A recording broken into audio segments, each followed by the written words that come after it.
अदिति चौहान। जी ma'am आपका parcel. भैया नहीं चाहिए प्लीज। मैम अगर आपको नहीं चाहिए तो आपने जहाँ से ऑर्डर किया है वहाँ से आप रिटर्न रिक्वेस्ट डाल दीजिए, वापस हो जाएगा, पर यहाँ तो आपको लेना पड़ेगा। ठीक है दीजिए। मैम हाँ एक गिलास पानी मिलेगा? भैया आप कहीं और पी लो पानी प्लीज। मैम बहुत ज़ोरों की प्यास लगी है। ठीक है लाती हूँ।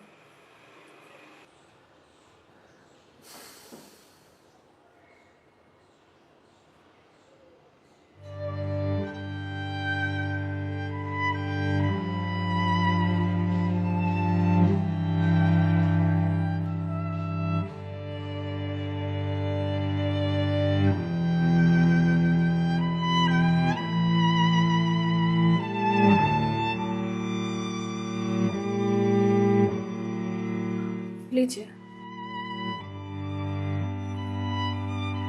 लीजिए भैया, देख क्या रहे हैं?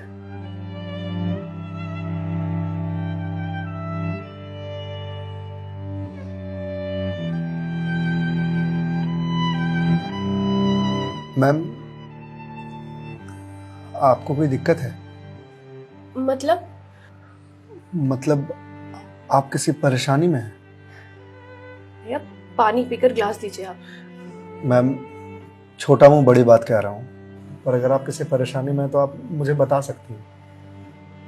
भैया आप पानी पीजिए, ज्यादा समाज से भी मत बनिए। मैम दुख बांटने से कम होता है। अच्छा, और आपको किसने कहा कि मैं दुखी हूँ? मैम अगर आप दुखी नहीं हैं तो फिर वो फंदा क्यों लगा रखा है?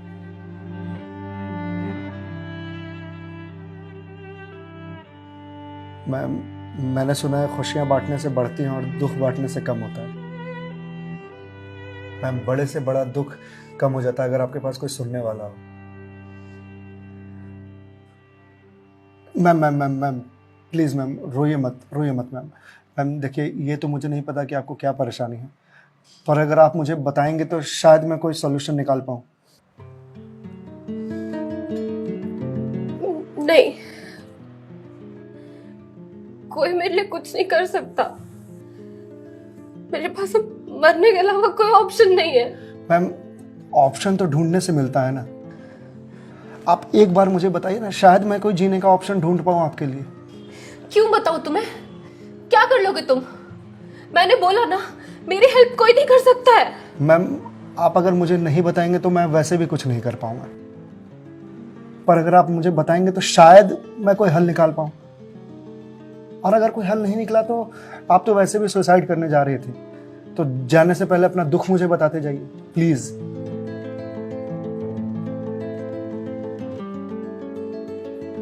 Please ma'am.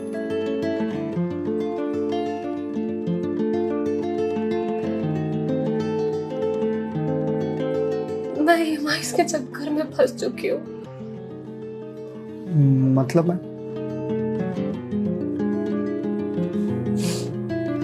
कुछ साल पहले एक कोर्स के लिए मैंने लोन लिया था, फिर उसके कुछ वक्त के बाद एक और लोन, और ये लोन का सिलसिला यूं ही चलता गया। इस महंगाई के जमाने में पैसे की जरूरत तो हर किसी को पड़ती है, मुझे भी थी। मैंने प्राइवेट कंपनी से भी लोन लिए, ज्यादा ब्याज पर, और अब मैं उन्हें चुका नहीं पा रही हूँ। क्यों मैम, आपके पास जॉब तो होगी ना? जॉब थी, पर मैं जिस कंपनी में जॉब करती थी उस कंपनी ने मुझे ये कहकर टर्मिनेट कर दिया कि फाइनेंशियल लॉस के कारण वो मुझे और मुझ जैसे कुछ एम्प्लॉयज को सैलरी नहीं दे सकते। तो मैम आप किसी और कंपनी में ज्वाइन कर लो, बहुत सारी कंपनीज हैं यहाँ तो। तुम्हें क्या लगता है मैंने अप्लाई करने का ट्राई नहीं करा होगा? जॉब नहीं खोजी होगी? बहुत की थी, पर इस रिसेशन के जमाने में जॉब मिलना कितना मुश्किल है कि तुम जैसे डिलीवरी बॉय को क्या पता।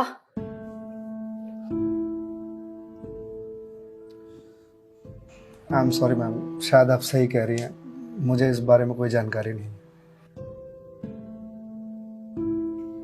जॉब जाने के बाद मेरे से चीजें हैंडल नहीं हो रही हैं। बैंक से रोज कॉल्स आते ईएमआईज़ भरने के लिए, और प्राइवेट कंपनी वाले फोन कर कर के धमकियां दे रहे हैं। मैं इस लोन के जंजाल में फंसती चली जा रही हूँ, और अब मेरे पास सुसाइड के अलावा कोई और ऑप्शन नहीं है। मैम ऑप्शन क्यों नहीं है? आप ये बात अपने घर में बता सकती हैं, अपने पापा को बता सकती हैं। नहीं,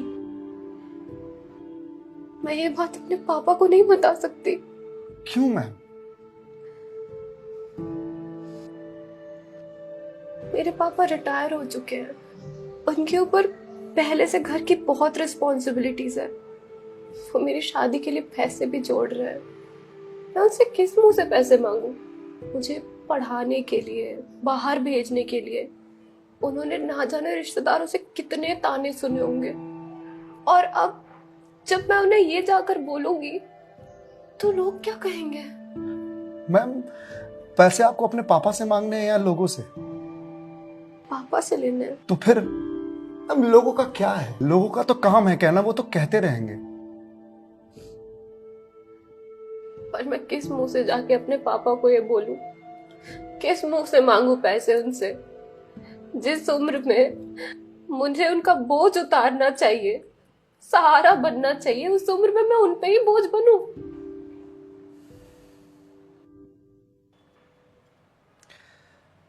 मैम एक बात बताएंगे आप?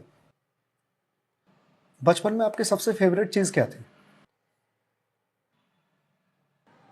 बचपन में मुझे साइकिल का बहुत शौक था।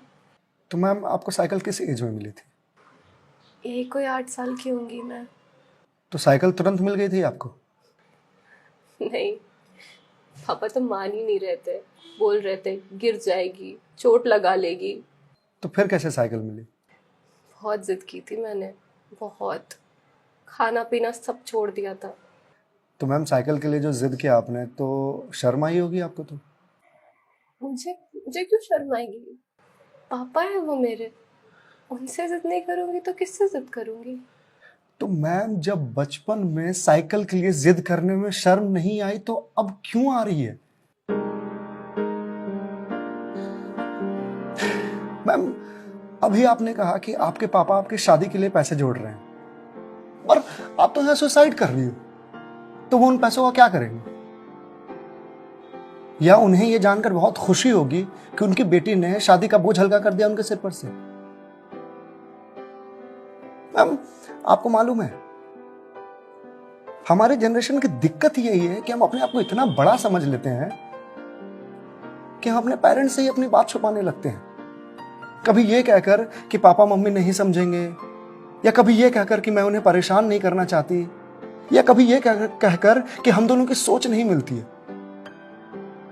एक बार आप अपनी दिक्कत अगर अपने पेरेंट्स से शेयर कीजिएगा ना, तो आपको जीवन में फिर कभी सुसाइड करने की जरूरत नहीं पड़ेगी, या मेरे जैसे किसी अनजान से अपनी बात शेयर करने की जरूरत नहीं पड़ेगी।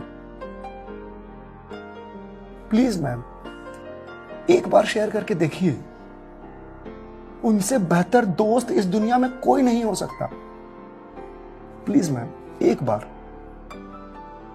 ट्राई कीजिए, प्लीज मैम।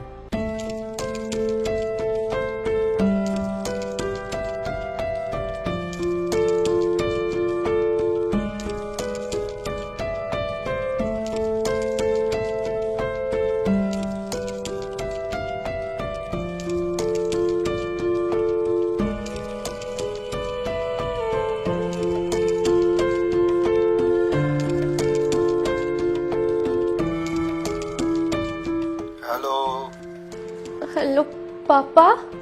हाँ दीदी बोल, कैसी है बेटा? पापा मुझे आपसे कुछ बात करनी है। हाँ बोल ना बेटा। पापा मैं क्या हुआ बेटा? पापा मैं बहुत परेशान हूँ। हाँ तो मुझे बता ना, किस लिए परेशान है? अदिति बेटा रो क्यों रही है, बता ना क्या बात है? पापा वो मैंने बैंक से लोन ले रखा था ना,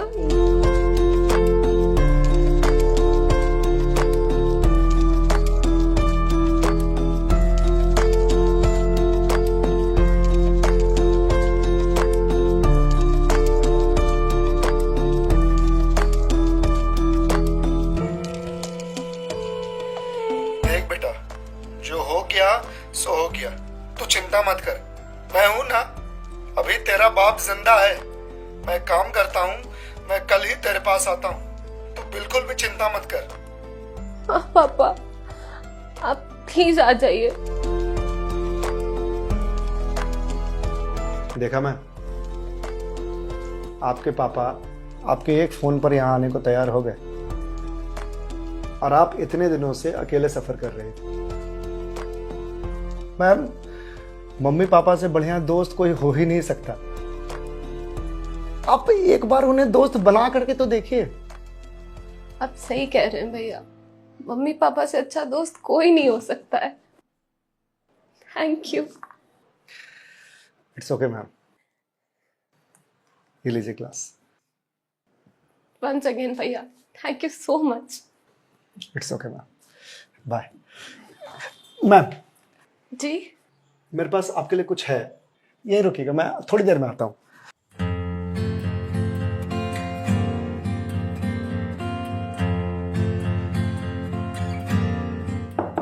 मैम। जी भैया।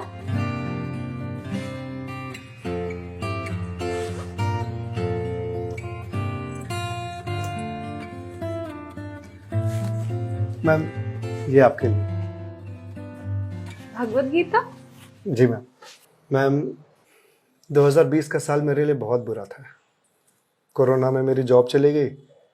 पहले के कुछ महीने जो थे वो तो सेविंग्स से निकल गए, लेकिन उसके बाद के कुछ महीने बहुत ज़्यादा टफ था। मेरे ऊपर भी आपके ही तरह बहुत सारे EMIs थे जो मैं पे नहीं कर पा रहा था, जिस वजह से मैं बहुत परेशान था और सुसाइड करने की सोचने लगा था। और एक दिन तो सुसाइड करने निकल भी गया था, लेकिन पापा ने मुझे पकड़ लिया। पहले तो बहुत डांटा,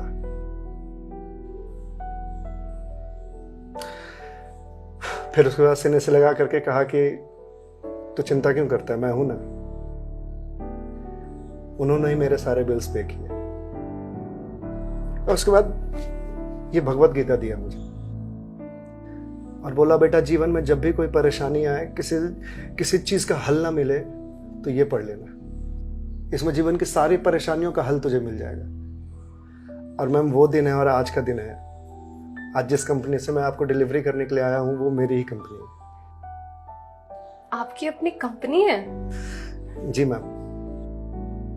कोरोना के बाद मैंने अपना स्टार्टअप शुरू कर दिया था जॉब जाने के बाद, क्योंकि जॉब मिल ही नहीं रही थी। तो अगर आपकी कंपनी है तो फिर ये डिलीवरीज आप क्यों कर रहे हैं? मैम, मुझे अच्छा लगता है अपना काम खुद करना, और शुरुआत तो मैंने अकेले से ही किया था ना। आज भी जब मन करता है तो निकल जाता हूँ डिलीवरी करने के लिए। और देखिए, आज तो निकलना मेरा सफल रहा, आपसे मुलाकात हो गई। और जो सीख मुझे भगवत गीता से मिली वो मुझे आपको देने का मौका मिला। मैम, वैसे तो बहुत सारी बातें हैं इसमें सीखने की, पर जो सबसे अच्छी बात मुझे लगती है वो ये कि जो समय है ना, ये कभी एक सा नहीं रहता। आज बुरा समय है तो कल अच्छा समय जरूर आएगा। आज अंधकार है तो कल सवेरा जरूर आएगा। इसलिए कभी भी अच्छे समय में इतराना नहीं चाहिए और बुरे समय में विचलित नहीं होना चाहिए। समय है, कट जाएगा। मैम, इस एक थॉट ने मेरी पूरी जिंदगी बदल दी। मैम, तो अब आप पढ़िए इसको, देखिए शायद आपको कुछ और मिल जाए। पर मैम, जो भी मिले उसे लोगों से शेयर जरूर कीजिएगा, क्योंकि कहते हैं ना, ज्ञान बांटने से बढ़ता है। Thank you ma'am.